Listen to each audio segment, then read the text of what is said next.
Buenos días, queridos hermanos. Pues como dice el pastor Rafael, es un privilegio para mí que nuevamente el Señor me haya permitido compartir su palabra con vosotros esta mañana. Y aunque seamos hoy poquitos, igualmente, como se ha dicho ya, la presencia del Señor está con nosotros. Me gustaría empezar con una oración para que el Señor bendiga su palabra y me ayude.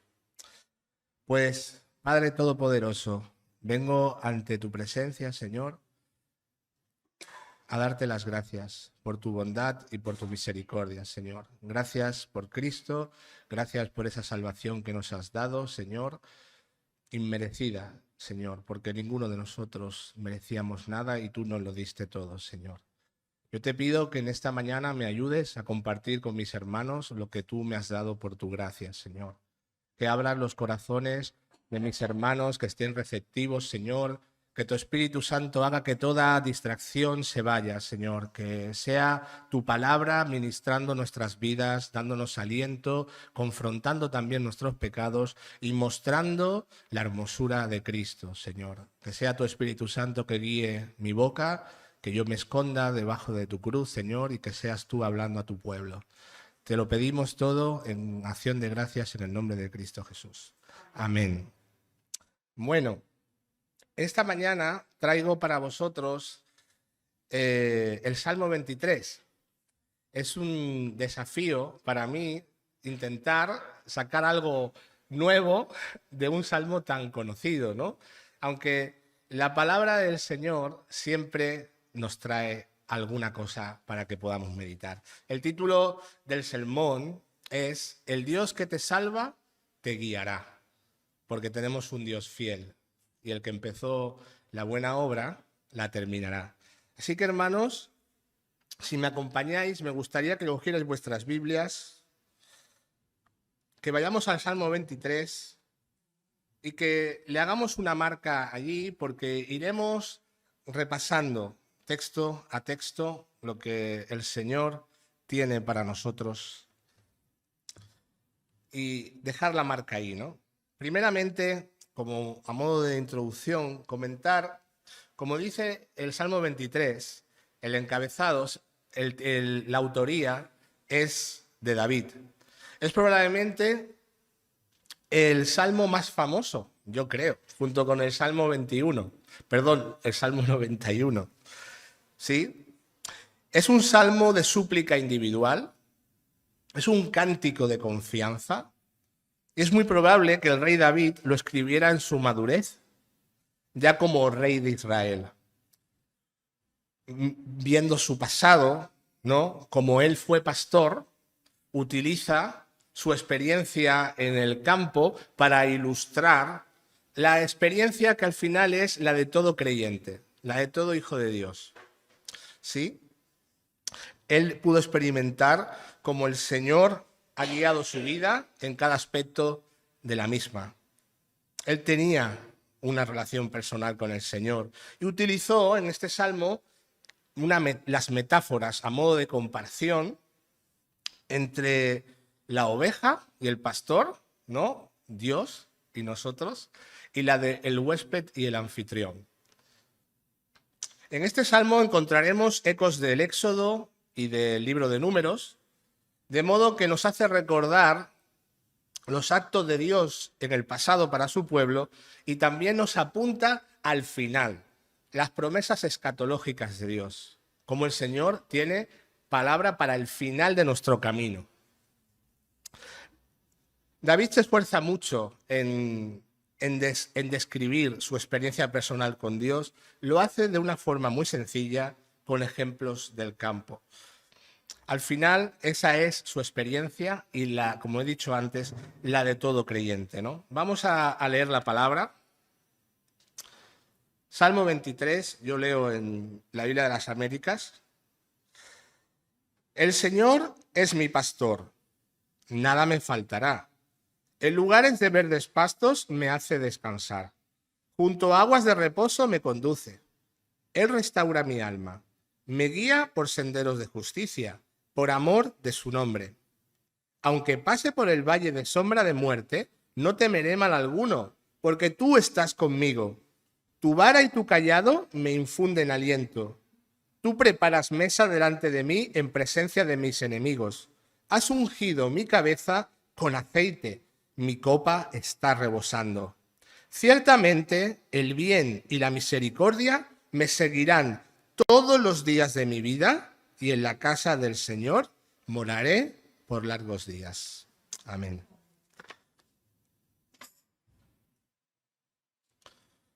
Bueno, David empieza su salmo de la mejor manera, con el nombre de Dios, el Señor.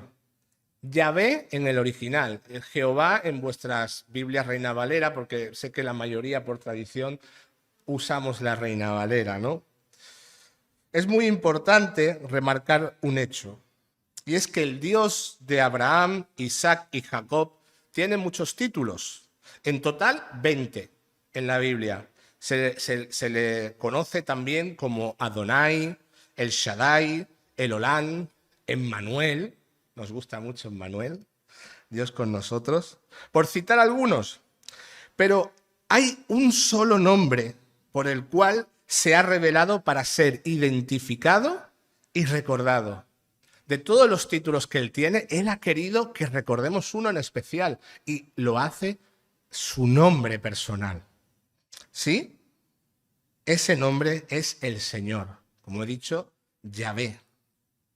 Yo soy el que soy, tal como le dijo a Moisés cuando se le reveló en Éxodo 6, capítulo 6, de 3 al 4.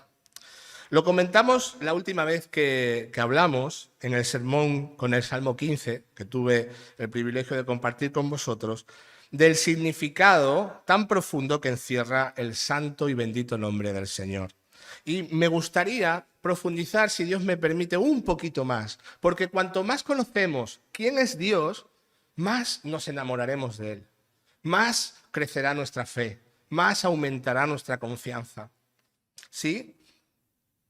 El Señor es el autosistente, el que tiene vida en sí mismo.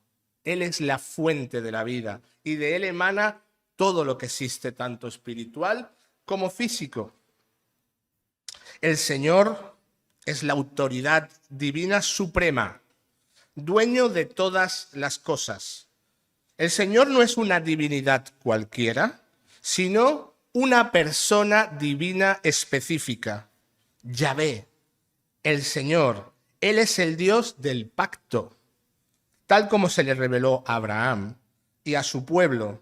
Al conocerlo, su vida quedó marcada, dominada por la confianza en la voluntad guiadora de Dios. Abraham pudo ver eso, cómo el Señor guiaba su vida de una manera que él no podía describir, desplegando muchos milagros, ¿no? El Señor no conoce ninguna restricción natural y ha mostrado su majestad y gloria y esplendor en el Éxodo. Debemos de entender un poco más de la naturaleza de este Dios, que está siempre presente, siempre activo e interviniendo para nuestro bien. Él es el Dios soberano y para siempre independiente. Él es el Dios inagotable, el Dios que es comprensivo y que nunca cambia. El Dios que guarda sus promesas. Él es el Dios que es paciente, el que conoce el futuro, el Dios de poder y de recursos suficientes. Él es el Dios de victoria y de transformación. Es solo un intento de intentar describir al indescriptible, porque nunca, no hay palabra suficiente. Por mucho esfuerzo que yo haga, describir quién es Dios, siempre voy a fracasar. Él es increíblemente grande, majestuoso. David empieza su salmo con una convicción profunda y determinante en una señal clara de que este Dios, por su gracia, tiene una relación íntima con él. Versículo 1. El Señor es mi pastor, nada me faltará. David ha conocido a Dios de manera personal y es algo maravilloso que se pueda expresar así. Lo primero que nos llama la atención es que David se compara a sí mismo con una oveja. ¿Sí? Hermanos, una oveja no tiene nada destacable en sí mismo. Es un acto de humildad compararse con una oveja. De hecho, las ovejas son débiles, torpes, ¿sí? Dependientes de que las cuiden, incluso de que las tengan que esquilar para que no cojan enfermedades, ¿sí? Se les tiene que llevar a comer, darles de beber. Y aparte son, como hemos dicho, son bobas y torpes, se despistan con mucha facilidad y se meten en muchísimos problemas. Y necesitan de vez en cuando que el pastor les dé un buen barazo para que vuelvan al rebaño.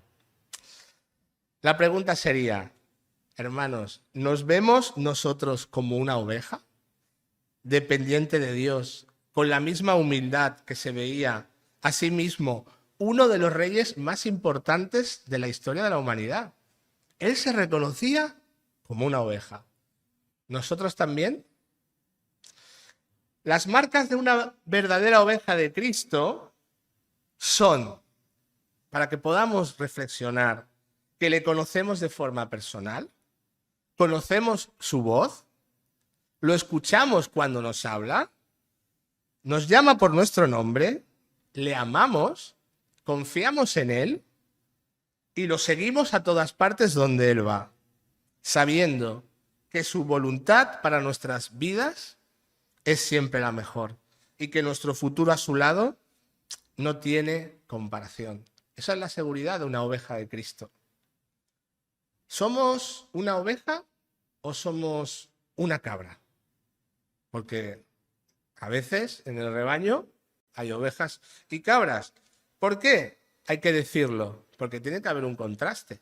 La cabra es rebelde, no acepta muy bien que la guíen, se va voluntariamente del rebaño y es en momentos agresiva.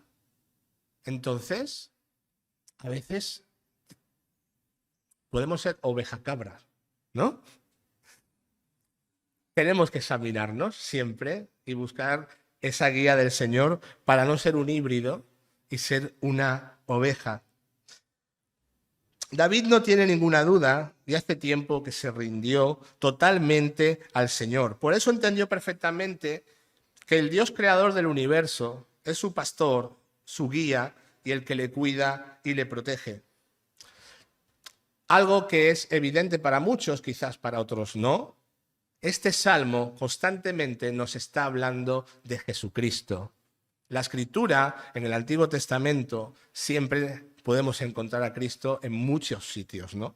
Juan 10, 11, lo leo para vosotros, nos dice, yo soy el buen pastor y el buen pastor da su vida por las ovejas. David en ese momento quizás no lo tenía tan claro, pero nosotros tenemos toda la revelación. El Salmo 23 nos está hablando de Jesús. El título de pastor era un título que se daba en el Antiguo Oriente a los soberanos, ¿sí? Para que aún tenga más peso. David, al darle el título de el buen pastor, ¿no? Del pastor, el Señor es mi pastor, está hablando que Dios es el soberano de todo. Como dice Génesis 49, 24, lo leo para vosotros, pero su arco permaneció firme y sus brazos fueron ágiles por las manos del poderoso de Jacob. De allí es el pastor, la roca de Israel. ¿Sí? El Señor Jesucristo, perdonad. Uy, se me seca la boca. Disculpad. El Señor Jesucristo es ese pastor que cuida, que sustenta cada oveja de su rebaño de forma personal. Y por eso que todos los creyentes pueden apropiarse de este salmo.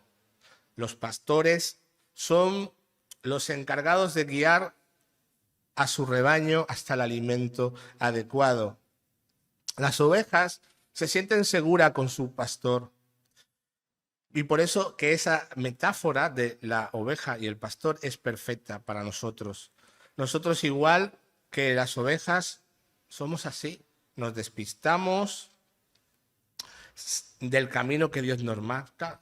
Sabemos muy bien lo que Dios quiere de nosotros, pero tenemos un arte innato para hacer todo lo contrario. Tenemos memoria de pez. Hoy venimos, escuchamos la palabra, nos redarguye y decimos, es verdad. Pero luego el lunes o el martes y otra vez. Somos así todos. Yo también. Yo no soy mejor, ¿no? Al primero que me redarguye la palabra es a mí. Somos rebeldes. Dice David, nada me faltará.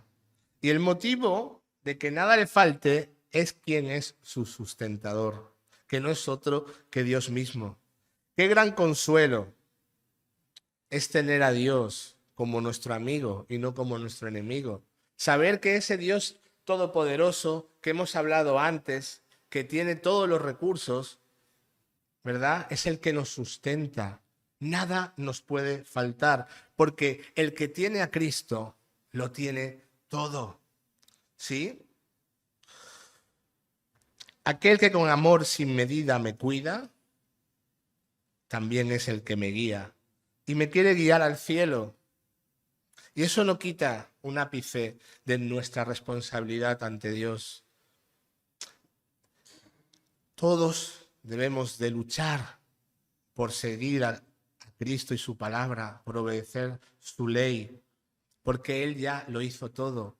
Él dio su vida en la cruz por nosotros. Como dice Isaías 40:11, como pastor apacentará su rebaño, en su brazo recogerá a los corderos y en su seno los llevará. Guiará con cuidado a las recién paridas. Qué hermoso lo que dijo Isaías. Ese es el cuidado que tiene el Señor. También necesitamos regocijarnos en eso, en que el Señor nos cuida de sus hijos. David prosigue con este hermoso salmo, evocando lo que de seguro ha sido su experiencia en tiempos de dificultad. En el versículo 2 del Salmo 23. En lugares de verdes pastos me hace descansar, junto a aguas de reposo me conduce. Nuestra vida sin el Señor estaba marcada por el egoísmo, la codicia, la satisfacción constante de nuestros deseos, lo cual siempre nos llevó a fracasar. Antes de conocer a Cristo, estábamos sin Dios y sin ley. ¿Qué era nuestra vida sin el Señor? Hagamos memoria de los tiempos pasados, donde buscábamos satisfacer nuestra vida con cosas que al final amontonábamos. El materialismo es uno de los grandes pecados de esta sociedad de consumo. Todos somos, en las sociedades modernas como España, no nos damos cuenta. Somos pequeños ricos, aunque siempre tenemos algo de qué quejarnos, cuando hay millones de personas que viven con menos de $1 al día. A veces no somos agradecidos. Por el contrario, cuando nos entregamos a Cristo, encontramos la salvación de nuestra alma. Realmente la vida cobra sentido cuando nuestro corazón se pone en Jesucristo. Y es una experiencia de todo creyente. Nosotros no fuimos creados para adorarnos a nosotros mismos, para adorar la creación, para gastar nuestro tiempo en lo perecedero. Nosotros fuimos creados para adorar a Dios y para ser felices en Él, porque en Él tenemos la plenitud de nuestra alma. Es maravilloso poder encontrar siempre consuelo en su palabra al acercarnos a orar, a leer, ¿no? Como nos dice el Señor en Juan 10:9, Yo soy la puerta. Si alguno entra por mí, será salvo. Y entrará, saldrá y hallará pastos. Cuando conocemos al Señor, encontramos el alimento de nuestra alma.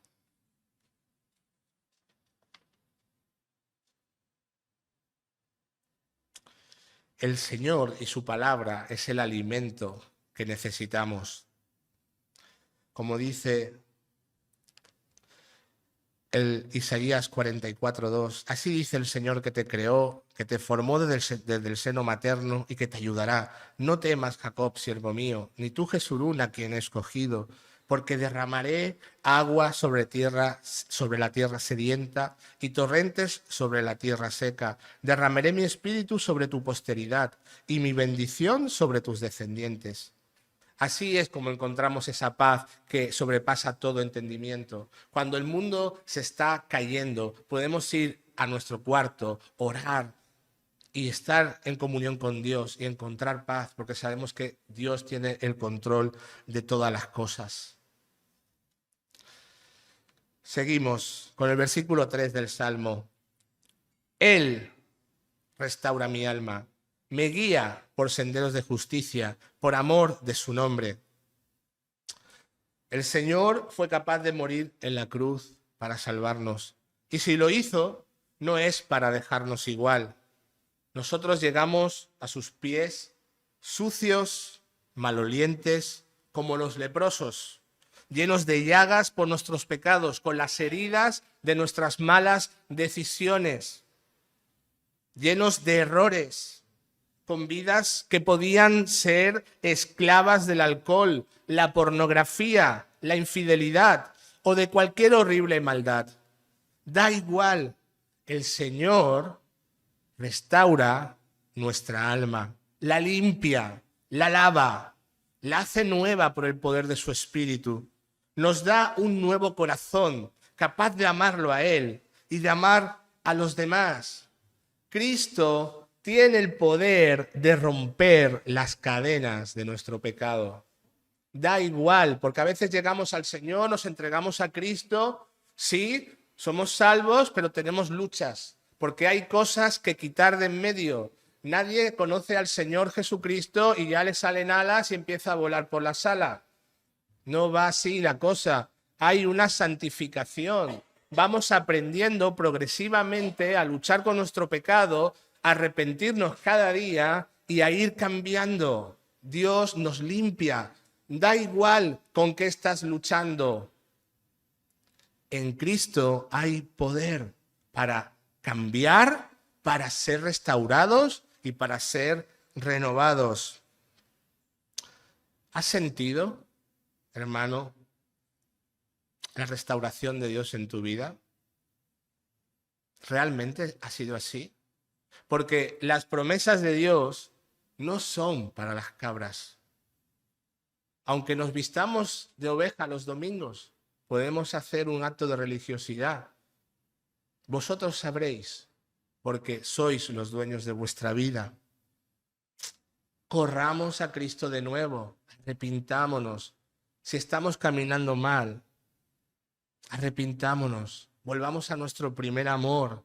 Necesitamos reconocer aquellas cosas que están mal y quitarlas de en medio. Y si hace tiempo que crees que anda algo mal, que tu vida no funciona, ¿no es porque estás caminando por libre y no vas de la mano de tu Señor? Vuelve a coger la mano de Cristo. Salmo 83 nos dice, leo para vosotros, restáuranos, oh Dios, y haz resplandecer tu rostro sobre nosotros, y seremos salvos. ¿Sí? Es en Él, en el rostro de Cristo.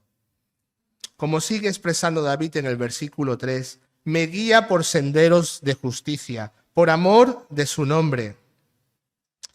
Aparte del gran gozo de ser restaurados por el Señor, Él no solo nos salva cuando lo conocemos.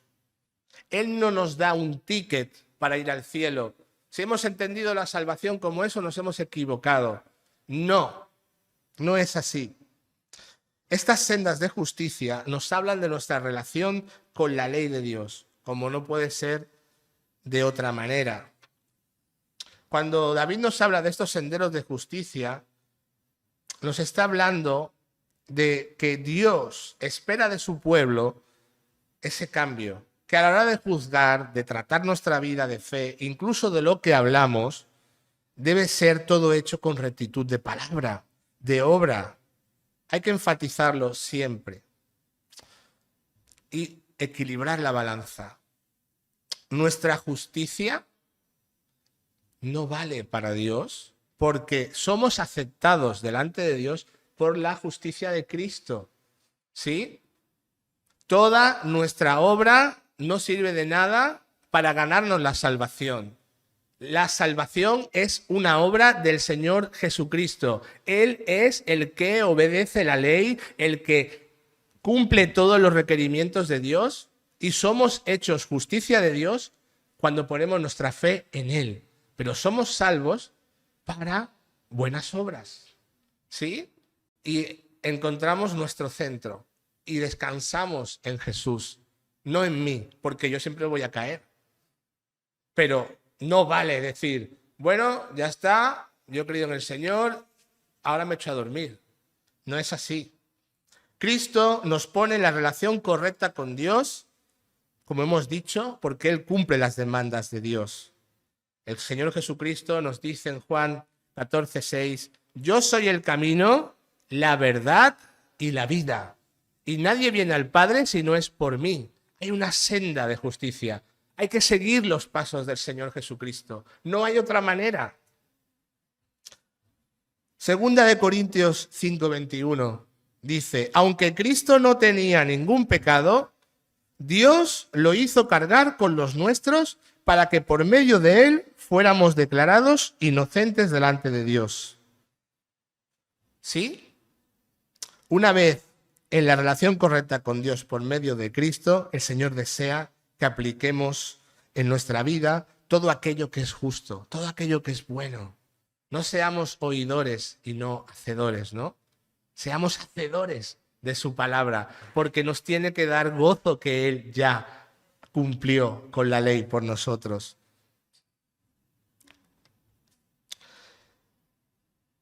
¿Y por qué Dios tendría que guiarnos por esta senda de justicia? La respuesta nos la da David en el versículo 3 al final. Por amor de su nombre. Qué importante es entender esto. En tiempos donde las corrientes humanistas se han infiltrado en la iglesia, como si el hombre fuera lo más importante, y no lo es. Lo más importante es el Señor. Lo más importante es Dios y su gloria. Y qué bueno que Dios se ama más a sí mismo que a nosotros, porque esto, que ama más su nombre que a nosotros, porque esto lo coloca a Él en el centro de la historia. Y por amor a su nombre, Él no ha dejado a su creación, que más ama, que somos nosotros, en desgracia. En el jardín del Edén hubo una caída, hubo un desastre, y Dios no iba a dejar su creación en desgracia para siempre. Por eso es bueno que Dios ame su nombre, porque somos muy beneficiados de eso. Como dice Isaías 43:25, yo soy el que borro tus rebeliones por amor de mí mismo y no me acordaré de tus pecados. Salmo 25:11, por amor de tu nombre, oh Jehová, perdonarás también mi pecado, que es grande. Dios será exaltado en el día final por su misericordia. Porque si somos sinceros y leemos el Antiguo Testamento, vemos un pueblo rebelde que era receptor de la gracia de Dios y tardaban 2 horas en hacerse un becerro de oro. Que no habían visto la mano del Señor liberando a su pueblo con las plagas, con prodigios. No tardaban nada. Y vez tras vez pecaban y volvían a pecar y volvían a pecar y volvían a pecar. Hoy hablaba esta mañana con Mari cuando llegábamos a la iglesia de que estamos viendo una serie que nos gusta mucho de la vida de José. Y se ve en la serie José de Egipto. Se ve en la serie la vida de los patriarcas. Hermanos, qué desastre. Dios escogió a hombres que eran un completo desastre. Jacob tuvo una familia disfuncional, era polígamo. Las mujeres se peleaban por unas por otras por tener más hijos, los hijos se odiaban, tiraron a José a un pozo. ¡Qué desastre! ¡Qué desastre! Pero a pesar de eso, Dios los amó por amor de su nombre. Mostró misericordia, porque él hizo un pacto con Abraham. Y él no iba a dejar que su pueblo cayera en desgracia. Es digno de ser adorado por eso. Así de hermoso es nuestro Dios. Seguimos en el versículo 4 del Salmo 23, vamos avanzando. Aunque ande en el valle de sombra de muerte, no temeré mal alguno, porque tú estarás conmigo. Tu vara y tu cayado me infundirán aliento. Hermanos, entramos en un terreno sensible.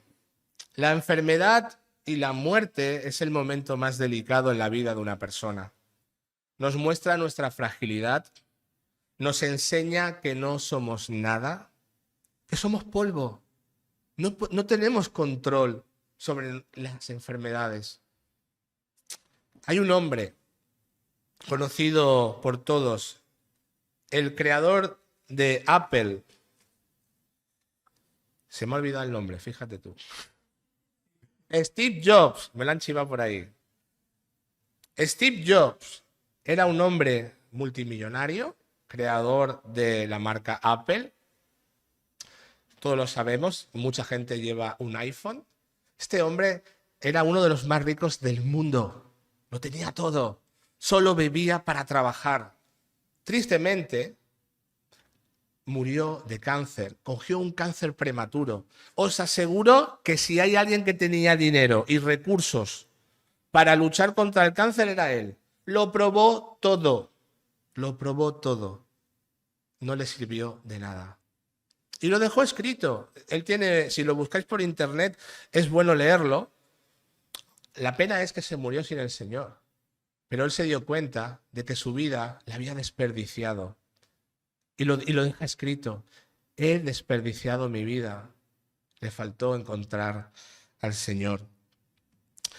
Pero cambiando de tema, nosotros tenemos nuestra esperanza en el Señor. Ya que cuando llegue ese momento, cuando estemos enfermos, cuando estemos pasando por dificultades, el Señor va a venir con su gracia a consolarnos. Algunos de nosotros ya hemos pasado por algunas pruebas complicadas. Mari lo sabe, tiene sus problemas delicados. Ella puede dar testimonio de cómo el Señor es quien le anima. Podemos hablar con ella de que es así. Yo estuve grave y también tuve esa experiencia de cómo el Señor vino en el peor momento de mi vida y me sostuvo. Para el cristiano, la muerte ya no es un problema. Ya no tenemos miedo, porque Cristo vino para eso, para quitarnos el miedo a la muerte. Tenemos seguridad hacia dónde vamos. Es algo hermoso. Podemos decir, como Pablo en Filipenses 1:21, porque para mí el vivir es Cristo, el morir es ganancia. Aquí no pintamos nada, aunque no queremos morir, porque tampoco vamos a quedar como los locos, ¿no? La vida es bonita, la vida es hermosa, el Señor nos ha dado muchas cosas, pero si somos del Señor, no podemos estar a gusto en un mundo decadente, corrupto y lleno de maldad. Nos tiene que dar pena. Nos tiene que dar pena ver todo lo que vemos. Puedo contaros mi testimonio personal con mi abuela. Mi abuela murió con 80 años, como cristiana. Ella tenía cáncer. Yo os lo cuento porque es algo bonito. Yo me despedí de ella por teléfono, porque no fue así. Cuando recibimos la noticia, me llamó mi madre, habla con la abuela, que le queda una semana de vida. Yo estaba destrozado porque mi abuela fue la que me crió. Y la llamé. Llamé a Santo Domingo y quería consolarla. Quería decirle algo para animarla, ¿no? Sabía que se iba a morir. Qué extraño fue que todo lo contrario, era ella la que me estaba animando a mí. Yo no podía, hermanos y amigos, yo no podía parar de llorar. Yo solo le decía, abuela, eres la abuela más guapa del mundo, te quiero mucho. Y ella me decía, hijo mío, no llores, porque yo ya lo he hecho todo en esta vida y me voy con mi Señor. Yo me quedé helado porque ella tenía una paz que realmente me transmitía la sensación de que estaba contenta de irse. Yo no lo entendía porque en ese momento yo no había conocido a Cristo. Pero todo esto lo cuento porque eso me hizo replantearme muchas cosas y buscar después de la muerte de mi abuela la Biblia que ella se dejó en casa y con muchas otras cosas todo eso me llevó a los pies de Cristo. Como dice el Salmo 48:14, porque este Dios es Dios nuestro, eternamente y para siempre. Él nos guiará aún más allá de la muerte. Es un texto hermoso. Cuando conseguimos entender bien la forma en la que Dios ha guiado todo el camino en nuestra vida, ¿verdad? Cuando llevamos tiempo en el Señor, un tiempo, podemos ver cómo el Señor ha ido guiándonos, corrigiéndonos con su vara de justicia, porque nos hizo falta. La disciplina de Dios es una muestra de amor. Necesitamos ser disciplinados por nuestra rebeldía. Es hermoso meditar, como lo hizo David, en la benignidad de nuestro Dios en todos los procesos de nuestra vida, de cómo nos ha suplido, cómo nos ha guiado, cómo nos ha consolado bajo cualquier circunstancia. Y no se queda ahí, sino que Dios nos protege aún de nuestros enemigos con su mano poderosa. Como dice el versículo 5, tú preparas mesa delante de mí, delante de mis enemigos, has ungido mi cabeza con aceite, mi copa está rebosando. ¿Qué imagen más impactante? El Señor se ha pasado toda la historia del Antiguo Testamento defendiendo a su pueblo. Tenemos grandes historias como Dios libera a su pueblo en el Éxodo. Egipto era la nación más poderosa del Antiguo Oriente y el Señor no le costó nada sacar a su pueblo con poder y con gloria. Tenemos también la historia de cómo Moisés, ya una vez liberado, derrotó al rey Og de Basán, David contra Goliat, Mardoqueo contra Amán, que eso lo estamos estudiando con Gaby por las tardes, los domingos.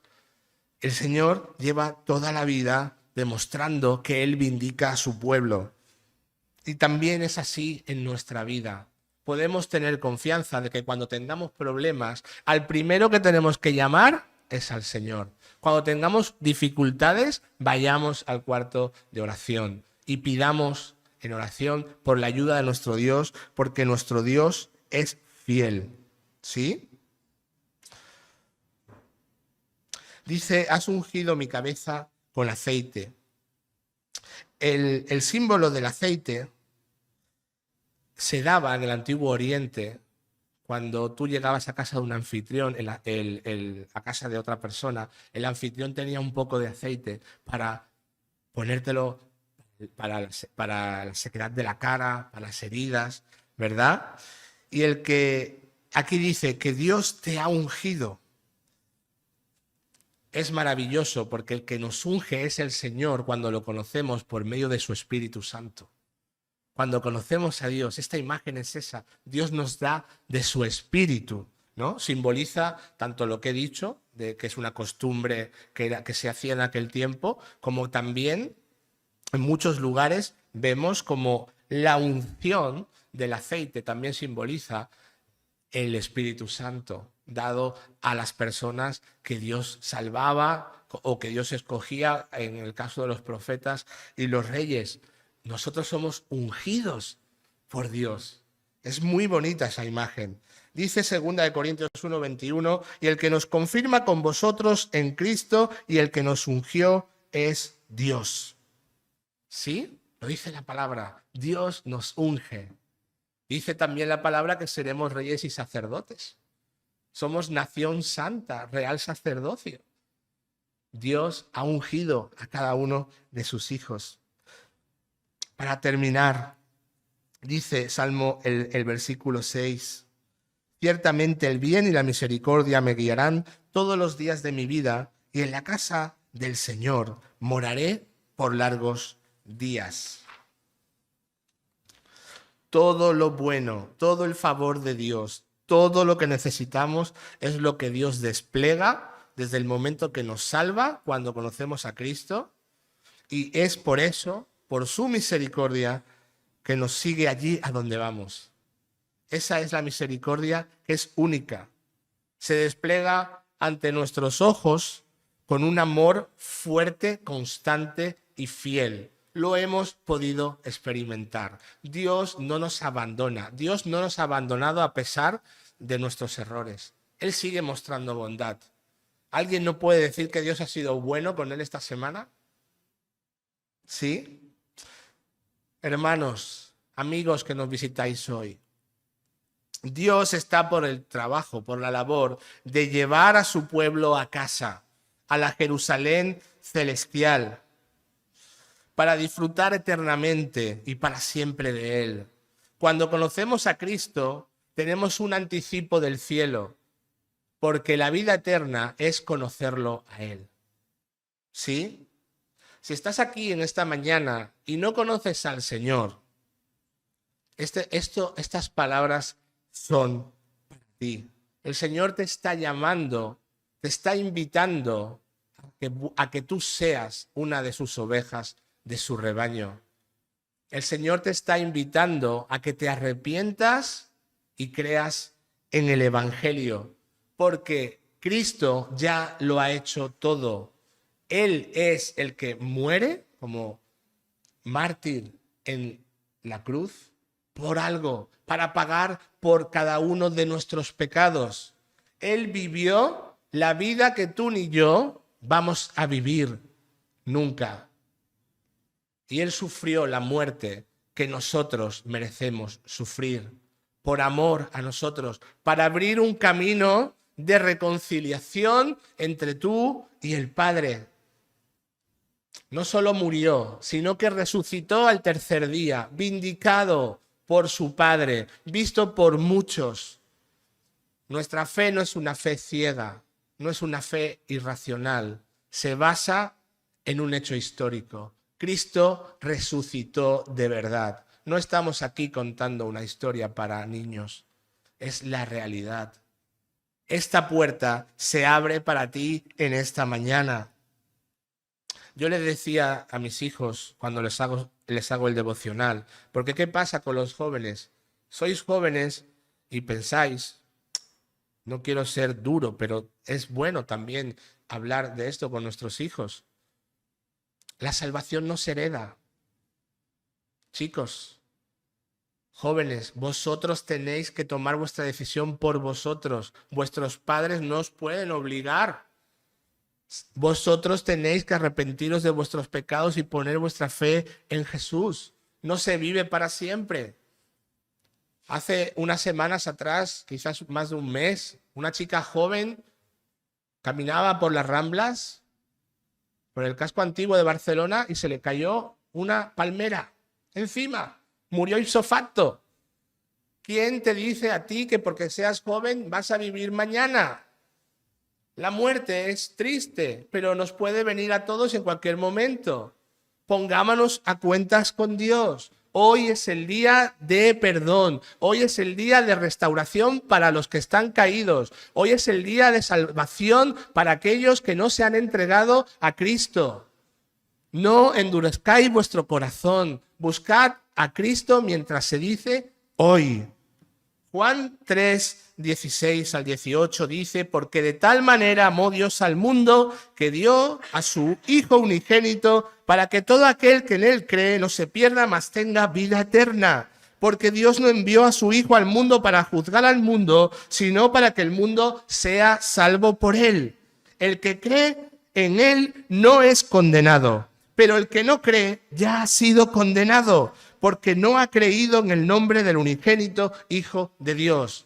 ¿Qué esperanza puede haber para ti si rechazas al único que puede salvarte? No podrás dar nada en el día del juicio final por tu alma. ¿De qué te sirve la fiesta, el vivir bien, el tener dinero, fama? ¿De qué te sirve si no puedes entregar nada por tu alma?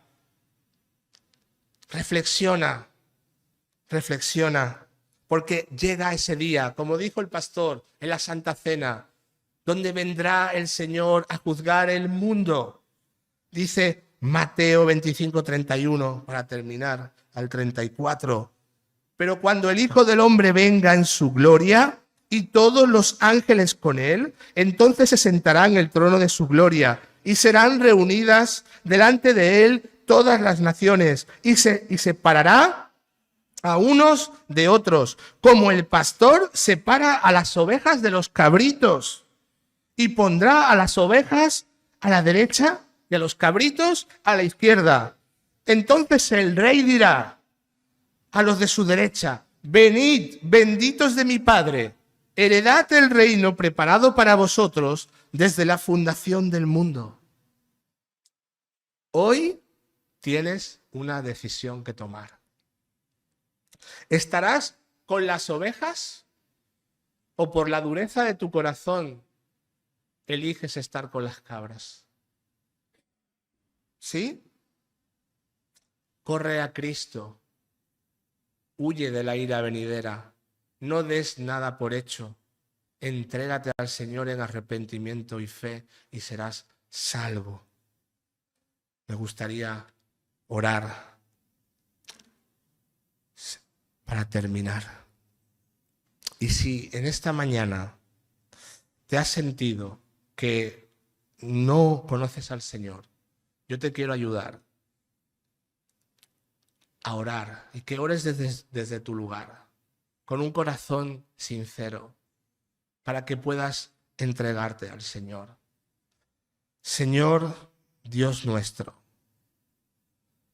ten misericordia de tu pueblo. Ten misericordia de aquellos que te conocemos y que caminamos mal.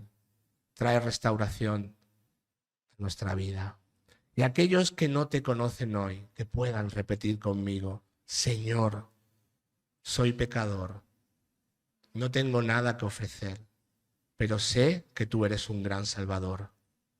Perdóname, te entrego mi vida, ayúdame a creer, Señor. Sálvame de mí mismo, porque te necesito. Necesito cambiar. Necesito dejar de hacer todas aquellas cosas que tú aborreces. Necesito encontrar lo que otros dicen que hay en ti. La paz con Dios, el perdón de pecados y la vida eterna. Ayúdanos, Señor, en esta hora. Que tu palabra no vuelva vacía. Ten misericordia de los que están aquí sin ti. En el nombre de Cristo Jesús. Amén.